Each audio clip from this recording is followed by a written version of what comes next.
On the 15th of March, our church celebrates the feast day of Saint Aristobulus. The following are some details on his life and works. After the crucifixion and resurrection of Jesus, a group of 70 men banded together who pledged to carry the message of salvation throughout the world. They were called the Evdelmikonda, from the Greek word meaning 70. The man who undertook the trek to the western edge of the then-known world was Aristobulus, as hardy and dedicated a Christian as ever took up the cause of Christ. But in retrospect, the likelihood of a virtual non-entity becoming a saint in the first century to take his place in a select company numbering many thousands all the way back to the time of Christ was highly improbable. Nevertheless, Saint Aristobulus can number himself among men whose memories we hold most sacred, only a few of whom were of humble station, and most of whom comprise some of the finest minds in all history. The reference made by St. Paul in no way diminished his prospects for sainthood, but that was far from his goal when he ventured forth, all but lost in the host of missionaries with whom he shared a rare courage and a devout faith in perilous times. It is not unlikely that the original 70 men, in whose ranks he was a virtual obscured, swelled in numbers as converts joined this army of Christ, in ever-increasing numbers.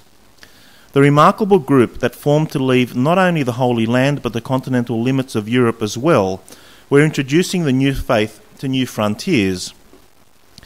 When viewed in this light, Saint Aristobulus deserves the highest regard for being foremost among men who were a breed apart in a joint effort which lesser men would have avoided irrespective of the depth of their faith.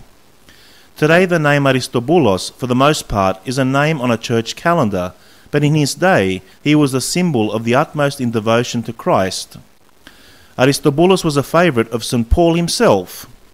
What pleased St. Paul most was his tremendous missionary spirit, and his willingness to journey to any area, friendly or even hostile, just as long as he could take with him the word of God and the message of the Messiah. His unbridled enthusiasm made him the most likely candidate for the very difficult trek to the islands. St. Paul's considerable respect for his friends is evidenced as he says, "Salute them which are of Aristobulus' household." Wherever he went in that uncharted land. His encounters would have made lesser men retreat to more hospitable atmospheres. Nevertheless, with infinite patience and inspired persuasion, his movement drew support. With boundless energy and a cooler detachment and disregard for adversity, Aristobulus' labours bore fruit. The Christian church in this forsaken land became a reality. His mission, which many viewed as the least likely to succeed, was fulfilled beyond expectation, with a steady growth of Christianity and the establishment of churches. The British Isles became an integral part of the Christian world. The light of salvation glowed through the forest of the land that was to become a mighty empire, with no little thanks to its Christian character.